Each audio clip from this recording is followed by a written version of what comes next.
Bonjour Jean-Christophe Tortora, bienvenue. Bonjour. Alors, est-ce que vous êtes content de votre premier numéro qu'on peut trouver dans les kiosques ce matin? Oui, on est déjà content que le journal soit né ce matin. C'est un tour de force, 80 jours pour réaliser avec les équipes de la Tribune ce nouveau quotidien du dimanche. Mais oui, fenêtre de tir extrêmement courte. J'ai même lu dans le journal L'Informé que des journalistes ou des personnes de votre entourage disaient bon, c'est vrai que ça s'est fait de manière complètement à l'arrache. À l'arrache, on a pris cette décision avec mon actionnaire, Rodolphe Saadé. Ça faisait partie des projets sur lesquels nous avions discuté lorsque je suis allé le voir en début d'année. Du moment où on a pris cette décision fin juillet, voilà, on a écourté les vacances. Ah bah oui.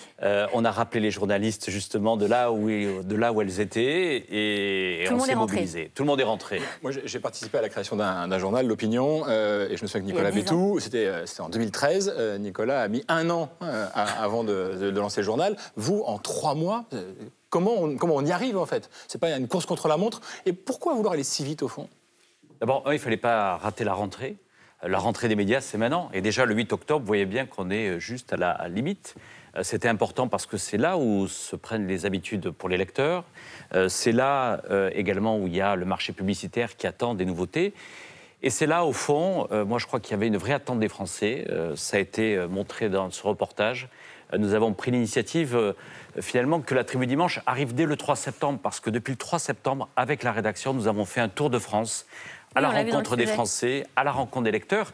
Et il y avait une vraie attente. Et je crois que les premières réactions ce matin sont très positives. Alors voilà, on verra les chiffres de vente. Pari audacieux quand même, parce qu'il n'y a pas eu de quotidien du dimanche depuis 10 ans. Et donc, il faut faire sa place quand même parmi les autres titres. Ben oui, pour le moment, votre objectif de vente, c'est à peu près 30 000 exemplaires. Juste pour comparer, le JDD en 2022, c'était 120 000. Alors, depuis leur relance, ils sont plutôt aux alentours de 60 000. C'est déjà un marché bien rempli. Hein. Il y a déjà l'Équipe qui fait 220 000, Ouest France 398 000, 30 000. Le Parisien, 155 000. Et le Courrier Picard, qui est à peu près votre objectif, le Courrier Picard dimanche, 31 000.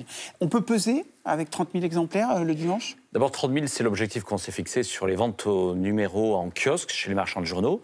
Mais il faut savoir, et depuis hier soir, nous avons énormément de demandes d'abonnement, beaucoup d'engagement et bien sûr d'achats numériques. Oui, nous, on souhaite bien entendu que ça soit un succès populaire chez les marchands de journaux, parce qu'il faut aider les marchands de journaux aujourd'hui en France. Mais vous connaissez la difficulté du dimanche. C'est à la fois le jour où les Français ont envie de lire et c'est le jour où il y a le moins de marchands de journaux ouverts. Donc 30 000, oui, c'est l'objectif qu'on s'est fixé chez les diffuseurs de presse. Mais je peux vous assurer depuis quelques jours que nous avons une vague d'abonnements et de ventes au numéro par le numérique. La Tribune, d'ailleurs, c'est pas. On parle d'un nouveau titre comme ça arrive. Bien sûr, c'est un quotidien du dimanche qui arrive là, mais c'est un journal qui existe depuis très longtemps. En fait, c'est même un titre assez ancien, puisque le journal existe depuis près de 40 ans. Au fait, vous avez tiré jusqu'à 120 000 exemplaires, sauf que depuis 3 ans, il n'y a plus la Tribune dans les kiosques. C'est un journal éco. C'était un journal éco, effectivement, très orienté éco. Là où vous allez faire un quotidien le 7e jour plus généraliste. Mais vous avez décidé de garder ce nom, cet ancien nom. Pourquoi faire du neuf avec du vieux ? Écoutez, c'est une chance quand on s'appelle La Tribune. Comme vous l'avez dit, c'est une marque qui fêtera ses 40 ans en 2025. Et quand on interroge les Français, La Tribune, c'est crédible, c'est fiable, c'est sérieux. Et vous savez, dans une période où les Français ont besoin de retrouver de la confiance avec des médias sérieux et des médias d'information, parce que c'est ce que nous allons faire le dimanche, je pense que c'est un atout de s'appeler La Tribune dimanche. La marque leur parle aux Français. La Tribune, oui, c'est une marque. Si vous faites un sondage autour de vous, les gens connaissent cette marque. Et comme je vous dis, elle est perçue comme une marque sérieuse. Et il faut la rendre populaire. Elle était sur une certaine partie de la population, maintenant il faut la rendre très populaire. Et puis peut-être aussi pour se faire connaître, être acheté, se faire lire. Vous misez sur des lecteurs qui seraient un peu hors des errances, un peu perdus. Je pense évidemment au changement de ligne éditoriale du JDD qui a pu en décontenancer plus d'un. Est-ce que vous espérez récupérer ces lecteurs-là, Jean-Christophe Tortora? Écoutez, nous on espère gagner beaucoup de lecteurs. Il y a certainement des femmes et des hommes que j'ai rencontrés au travers de cette tournée. Oui, mais là, c'est pas ma question. Oui, mais ma réponse est de vous dire qu'il y a beaucoup de Français qui ne se retrouvent plus dans l'offre du dimanche, ça c'est clair. Et dans le JDD particulièrement. Certainement, puisqu'aujourd'hui, beaucoup de Français veulent non pas une lecture anxiogène, ne veulent pas une lecture qui joue sur les peurs, ne veulent pas une lecture qui divise les Français. C'est pour cette raison que nous, avec la Tribune Dimanche, on souhaite proposer le dimanche à la fois un journal sérieux dans l'information, parce que c'est quelque chose qui est beaucoup revenu dans ces rencontres. Finalement, les Français reprochent aux médias d'être beaucoup plus aujourd'hui dans le commentaire que dans la réalité de délivrer de l'information, de l'enquête. Donc c'est tout le travail de la rédaction. Mais aussi, vous savez, un journal, le dimanche, on a besoin aussi de respiration. On va en parler, et pas de journal anxiogène. C'est ce que nous allons faire. Vous avez été beaucoup sollicité par d'anciens journalistes du JDD pour rejoindre la Tribune dimanche ?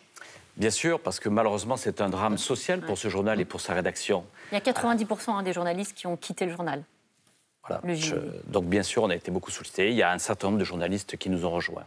Effectivement, le fait que le JDD se réoriente, au fond, pour vous, il y a une place à prendre. Il y a une place à prendre au centre-gauche, centre-droit. Il y a une place à prendre en essayant justement d'être un journal qui va réconcilier les Français et qui va surtout les rassembler chaque dimanche. Vous êtes prudent sur la concurrence, non ? C'est du en même temps.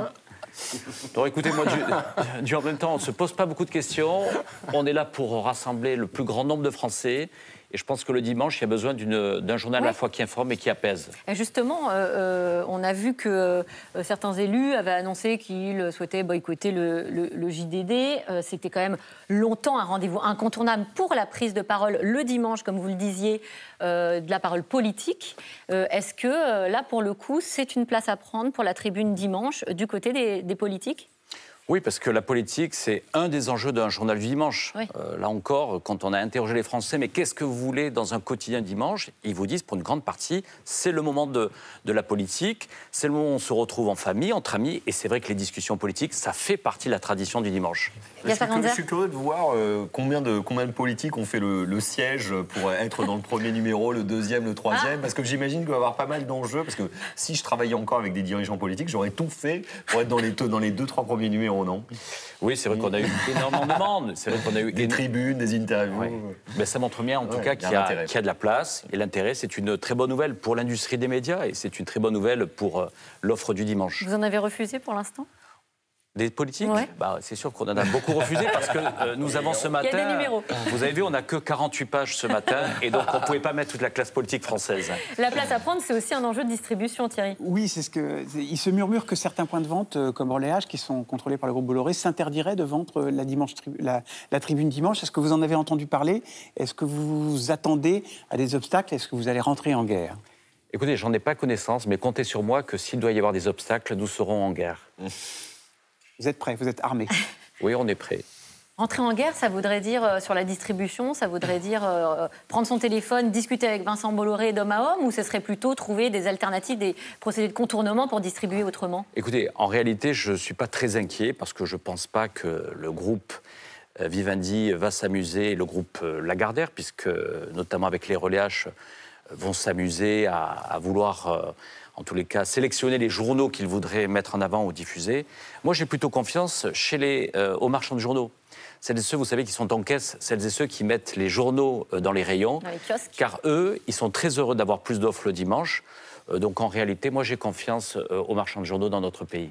Derrière le projet La Tribune, dimanche, il y a un homme encore assez méconnu, en tout cas du grand public. Rodolphe Saadé, homme d'affaires franco-libanais, une fortune immense, 10 milliards de dollars. C'est plus, pour vous situer le bonhomme, c'est plus que tous les autres milliardaires qui sont dans les médias aujourd'hui en France, plus que Xavier Niel, plus que Vincent Bolloré et plus que Daniel Kretinsky. C'est quand même moins que Bernard Arnault. Alors on ne sait pas grand-chose de lui, mais il commence à y avoir des papiers sur son sujet. Dans Télérama, cette semaine, on a appris qu'il avait fait partie d'un voyage présidentiel vers Alger. On a appris aussi qu'Emmanuel Macron passe de temps en temps une tête quand il va à Marseille, dans le bâtiment de CMA-CGM, l'entreprise de Rodolphe Saadé. Autre détail de notre confrère Richard Sénéjoux dans Télérama, Rodolphe Saadé aurait été un des principaux mécènes de la venue du pape au stade Vélodrome à Marseille. Alors côté médias, pour le moment, il a joué jusqu'ici la prudence, il a arraché la Provence à Xavier Niel, il possède également Corse Matin, il a 10% du capital de M6 et il a tenté de racheter la chaîne aussi après la fusion avortée avec TF1, mais pour le moment, pas d'acquisition de ce côté-là. Il a mis des billes dans le média en ligne brut. Mais des ambitions, il en a, il les affiche, et dans une des rares interviews qu'il a pu donner, c'était sur France Inter face à Léa Salamé, on l'écoute.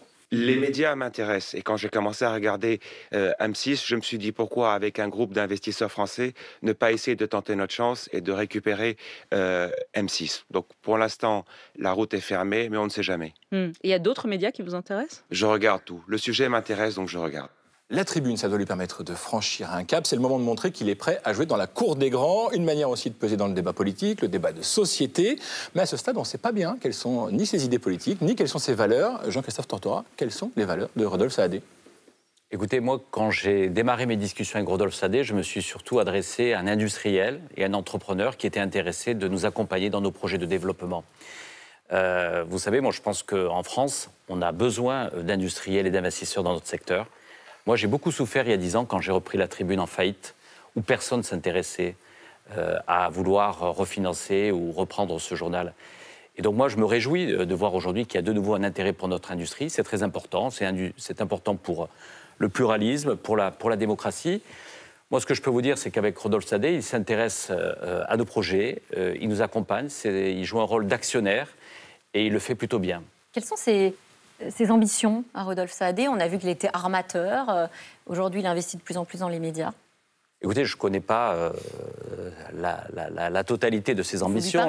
Je vois ce qu'il a fait avec CMA-CGM, mais il a envie en effet de constituer un groupe média.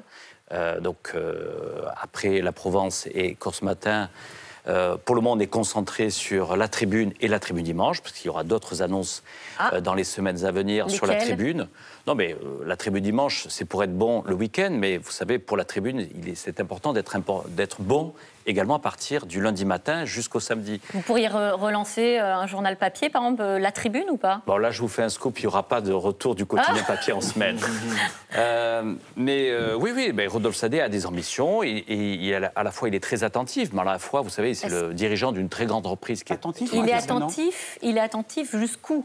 Il est attentif jusqu'où? On sait que c'est un grand industriel. Est-ce que vous avez les coups des franges quand on écrit dans la Tribune, qui est un journal d'ailleurs économique, ou dans la Tribune Dimanche, ou pas?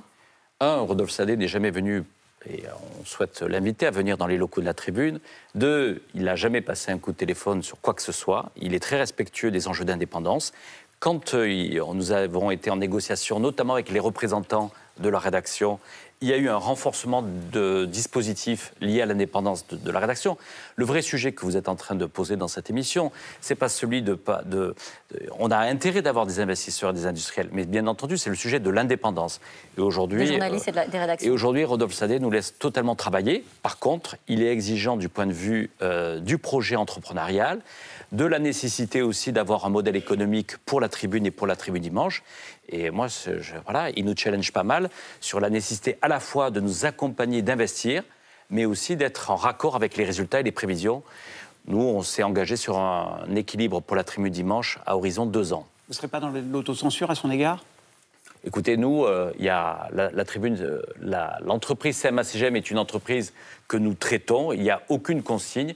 Et nos journalistes resteront totalement indépendants par rapport au traitement de CMA-CGM. Qu'est-ce que vous lisez le dimanche? Moi, je lis d'abord la presse quotidienne régionale et puis ensuite la presse quotidienne nationale. Parce que, contrairement à ce qu'on entend souvent, ce n'est pas uniquement la Tribune dimanche contre le JDD, c'est aussi la presse quotidienne régionale qui est très présente dans toutes ces éditions de dimanche. Donc, il ne faut pas oublier ça. Voilà, vive la presse alors, et on est bien content que la presse soit dynamique encore et toujours. Merci à vous d'être venus sur notre plateau.